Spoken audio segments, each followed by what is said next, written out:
Terima kasih pemirsa, Anda masih bersama kami di Economic Challenges, cuan besar dari konser. Langsung saja, ini kita akan membahas bersama Mas Emil juga. Mas Emil, juga banyak artis misalnya yang tahun lalu itu melewati Indonesia. Padahal mereka mampir di kawasan Asia Tenggara. Contohnya ada Maroon 5, kemudian Billie Eilish dan lain sebagainya. Dan juga ada presiden-presiden misalnya batalnya konser.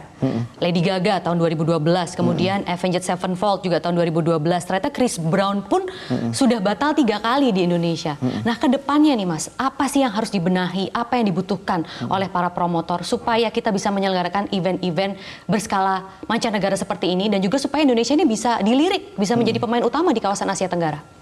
Ya, kalau dari asosiasi kita pengennya Indonesia itu dia menjadi main target dari seluruh artis internasional untuk di Asia Tenggara ya. Selama ini kan kompetisi kita itu dengan Singapura ya Mbak, dan Singapura itu sebenarnya melakukan segala macam cara demi dia tetap leading di industri ini gitu loh. Nah, ini akan kita kejar. Nah, kita juga bisa menawarkan kepada artis luar itu ketika mereka datang ke Indonesia, mereka itu bukan hanya tampil di Jakarta, tetapi mereka juga bisa main di beberapa kota lain, Jakarta, Bandung, Surabaya, Bali, Medan, Palembang, itu banyak gitu. Oh, itu bisa jadi nilai plus ya? Bisa. Kalau bisa ada tawaran seperti itu. Selama ini kendalanya apa? Kenapa nggak bisa? Ya, kita sekali lagi kita butuh kondusivitas iklim terhadap industri konser dan festival musik di tanah air ya. Jadi segala macam variabel-variabel yang terlalu banyak itu sekarang kita lagi garap itu supaya bisa lebih disederhanakan. Nah, mungkin saya juga mau cerita sedikit lagi tadi yang kita bicarakan sebentar. Selain pajak penghasilan yang 20%, itu sebenarnya setiap artis luar yang masuk ke Indonesia itu untuk mengurus biaya visa kerjanya itu kurang lebih 8 juta per orang. Nah, kalau yang datang itu adalah rombongan K-pop seperti Korea, satu band itu mereka bisa datang 100 orang. Nah, ketika 100 orang ini harus membayar 8 juta per orang, berarti udah 800 juta sendiri hanya untuk membayar biaya visa kerja.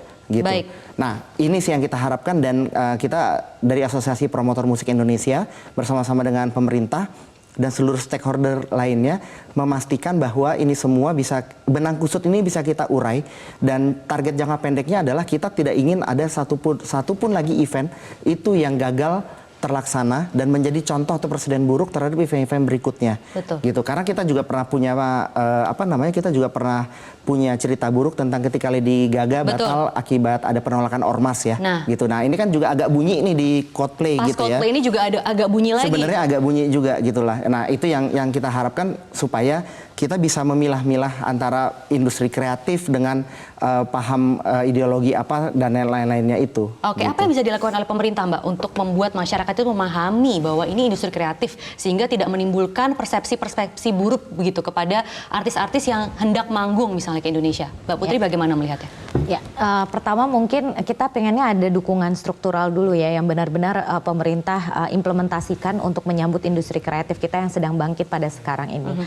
Jadi memang kenapa kita masih kalah jauh misalnya dibandingkan dengan negara-negara Asia lainnya dalam hal industri kreatif, karena dari mulai insentif kita masih kurang. Kita punya yang namanya dana abadi kebudayaan, ini bagian dari dana abadi pendidikan kita, dikelolanya oleh LPDP tapi disalurkannya melalui Dirjen Pendidikan dan Kebudayaan, dan disitulah seharusnya ada dukungan untuk artis-artis lokal misalnya untuk bisa misalnya tampil bersama-sama dengan artis internasional yang datang ke sini. Ketika mereka mendapatkan insentif yang cukup dan dukungan yang cukup, itu insya Allah mungkin akan lebih terasa esensi lokalnya, sehingga nanti bisa menarik mereka-mereka yang masih antipati terhadap artis-artis internasional ini untuk bisa membumikan acara-acara internasional ini, sehingga masih ada keterimaan yang baik gitu. Dan yang paling terakhir, sebagai seorang anggota Komisi Keuangan, saya berkewajiban untuk mengajak masyarakat untuk mengeluarkan uangnya dengan bijak, karena yang namanya pinjaman online itu melonjak pada saat periode pembelian tiket Coldplay 15%. Jadi jangan sampai hari ini kita happy-happy nonton konser, besok dikejar-kejar sama debt collector. Jadi lihat dari kemampuan bayar atau kita. Pay later ya. Atau pay later. Mas Andi bagaimana menanggapinya? Mas Andi, bagaimana supaya Indonesia ini bisa menjadi pemain utama di kawasan Asia Tenggara?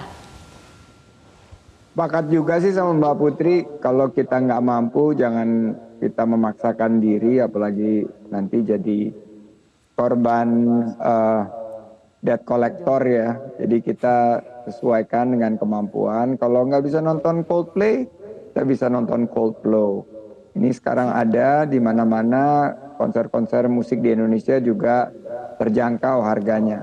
Nah, kembali lagi mengenai perizinan ya, saya justru melihat bahwa kemudahan perizinan dan deregulasi ini harus dilengkapi standarisasi dan digitalisasi, sehingga semua yang berkaitan dengan non teknis, ada pendapat dari satu dan lain pihak, itu bisa tidak menjadi pengganjal daripada sebuah event yang sudah direncanakan dan melalui beberapa proses, sehingga industri pertunjukan ini infrastrukturnya semakin kuat, baik soft maupun hard infrastruktur. Jangan lupa, kita nggak punya banyak concert hall. Ini Mas Emil nanti bisa cerita, waktu konser-konser besar ini pilihannya sangat terbatas.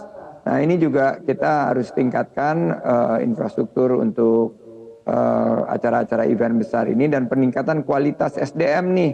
Ini penting juga, bagaimana crowd control, bagaimana traffic flow dan lain sebagainya, ini akan kita kembangkan secara berkeseluruhan. Dan terakhir menurut saya bahwa kita harus mendengar semua pihak.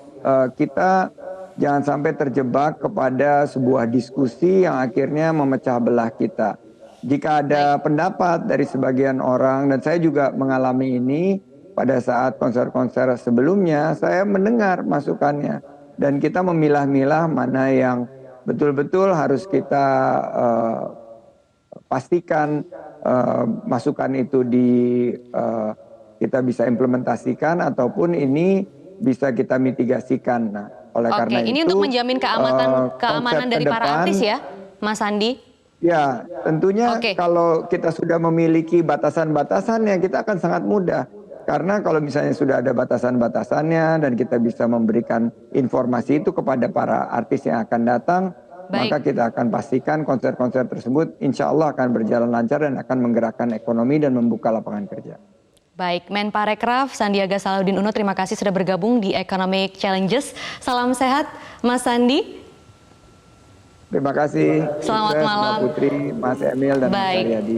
Makasih. Kita langsung sebagai penutup misalnya ke Pak Haryadi. Pak Haryadi, jadi apa sebenarnya PR besar dari pemerintah, apa yang bisa didongkrak dari sini agar Indonesia bisa menjadi kawasan yang selalu dilirik oleh industri MICE ini, khususnya untuk artis-artis mancanegara? Saya rasa dari pengarahan Pak Presiden udah jelas ya. Jadi paling penting adalah pengarahan dari Pak Presiden sebagai kepala negara sudah memberikan arahannya, instruksinya. Nah, sekarang semua dari kalangan pemerintah ini bisa menerjemahkan dengan komitmen yang jelas. Karena menurut pandangan kami, selama pemerintah itu komit dan firm, insya Allah ini pasti akan maju. Dan itu sudah terbukti di event-event yang dilakukan oleh pemerintah, kan sukses semua yang dilakukan oleh pemerintah, nggak ada yang gagal, semuanya bagus semuanya. Nah, kita berharap ini adalah bagian dari inisiasi masyarakat yang tentunya perlu didukung, dan Pak Presiden juga udah bilang tadi bahwa efek daripada kegiatan konser ini memberikan dampak yang sangat positif untuk masyarakat. Dan kalau dari kami, pesan kami sekali lagi untuk teman-teman promotor harus ikut mengamankan, speak up kalau ada masalah.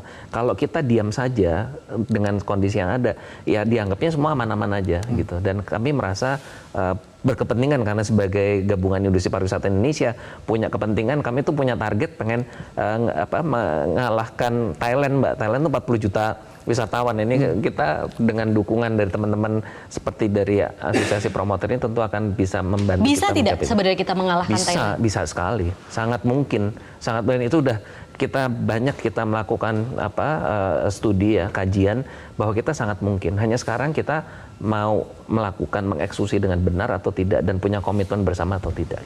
Baik, itulah komitmen bersama yang kita tunggu ya. Semoga ini juga bisa menjadi pencerahan untuk kedepannya ketika ingin menyelenggarakan konser-konser besar ataupun acara-acara besar berskala internasional di Indonesia.